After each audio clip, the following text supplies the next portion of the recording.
Jenny वो एक perfect लड़की है जिसके साथ में शादी कर सकता हूं। लड़की नहीं है ये। वो कोई भी नहीं अपनाएगा इसको, जेनी को। शादी ऐसे कोई शादी मानी जाती है? समाज के बिना शादी हो जाती है। On 90 Day Fiancé the other way, Greta, who left behind her beloved cat Hazel in the States, arrived in the UK to be with Matthew. But she's having a bit of a sweating situation after her trip across the pond. This has been 2 years in the making, and it's an incredible feeling to finally start my life with the person who I love. But I am also sweating more than I would like to be in this moment. They lovingly embraced, and then Matthew said something that if my partner said this to me, I would not be happy. I can tell it was a long journey for you because you stink. Yeah. I had to carry some very heavy suitcases, so I got very sweaty, and I smell really bad right now. And Your antiperspirant is fighting on for its dear life right now. yeah. You're welcome. Greta handled that better than I would, but maybe I'm a bit of a sensitive soul. But Matthew does seem genuinely excited about their future together. So there's that. This is where everything else begins. This is the crossroad of everything in the future. Yeah, it feels very special. Aw, see, that was sweet. But then in the car, he brought up the body odor situation again. Let's go home. Yeah, let's go.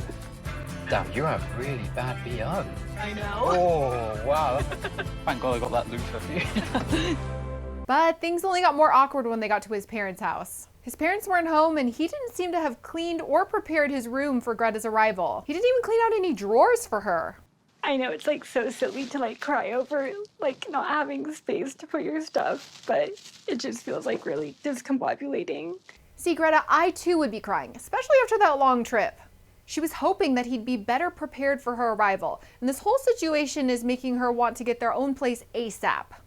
I just thought he would get ready more for me to come. So it just kind of feels like I'm not really welcome here. I was also thinking as I was watching, she left behind her BFF Hazel the cat, and he couldn't even organize a room for her. And she ended up being on the same wavelength as me, apparently. It feels pretty inconsiderate, like I just left Hazel to move here. He's just not really making me feel at home right now. Parce qu'ici, j'étais malheureuse, misérable. Je me sentais comme un ovni ici. Je me suis toujours sentie pas acceptée avec la société, les amis, tout ça, mais dans la famille aussi. Next, we caught up with Manon, who's in France with Anthony and her family. She's still talking it out with them about their issues from the past. Manon, moi, ma fille, elle ne mange pas, mais pourtant, elle est grosse. Il y a beaucoup de body shaming. Ok, je le sais que je suis différente des autres. On a tout le temps cru faire de notre mieux. Voilà, le mieux. Après, je ne dis pas qu'on a fait tout parfaitement, ça c'est loin de ça. Her parents do seem like they mean well, but Anthony was baffled about what's going on because he doesn't speak fluent French. Now, this is a side note, but I feel like whenever Apple releases those new AirPods that translate what's happening in real time, they're gonna have a lot of customers from the 90 Day franchise. I'm kind of just like lost. I don't know if she's resolving stuff with the family. Is it just bringing more up from the past? It is hard for Manon to like move forward, but I definitely worry that Manon dwelling on the past is gonna make her family less interested in helping us. Manon told her parents that after having a child of her own, she realizes that her mom and dad were doing the best that they could, and she wants to focus on the positive things and work together as a family for their future. Ah, ils ont fait ce qu'ils ont pu, et franchement, au final, je suis contente, je prends que le positif. L'important, c'est que tu sois heureuse, et que tu sois bien où tu as envie d'être. Qui choisit ta vie, c'est pas les autres. Hein. Et nous, on sera toujours là pour toi, de toute façon, Ah ben tu oui, le on sais. est là, de toute façon. Oui, je sais, merci, je le sais. It's so embarrassing. Lisana is my pageant coach. I work with Lisana. I cannot believe he's making me look like that. He say I talk the money when I don't talk anything. It's like he up. Oh man, the drama with Madeline and Luke continues. Madeline is embarrassed about Luke not paying their wedding planner. And it seems like their wedding planner is also embarrassed about everything that went down.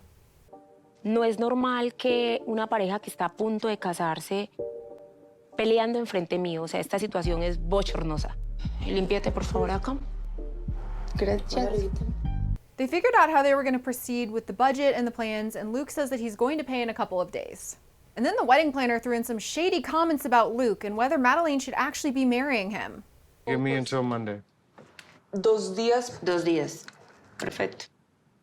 Listo, pues yo hablo con todos los proveedores a ver qué podemos hacer, pero también es que piensen si es que se quieren casar, porque pues espero que realmente más que el dinero los una el amor, que es lo más importante. Now, I know Luke has some money problems. He's admitted about it on the show, but this seems like it's all going down the day that he actually arrived after his long journey, which admittedly seems like a lot to handle after such a long trip. When they got home, Luke apologized, but Madeline was not happy. I've had a really long day and I'm exhausted. So I apologize for being rude. I apologize for making you look bad. I am very sorry. That is not my intention. My family is very religious. They believe that a prayer is required because we all are moving in with the good intention, so that's why they choose to do a housewarming ceremony. Oh man, Jenny and Sumit had some major drama this episode. They decided to have a ceremony and invite the extended family over. The only problem is that the extended family seems to have a problem with Jenny. Since my extended family members choose to come here for the puja, it's a really good sign that they start accepting our relationship. I think that they need to get to know me and be happy for us and get over it. Right away, Sumit's aunt started making passive-aggressive comments about Jenny's flower drawing skills. क्या बनाया आपने? रंगोली तो बनाई नहीं. Sumit, Jenny. Jenny, ये क्या कर रहे हो? फ्लावर बनाओ.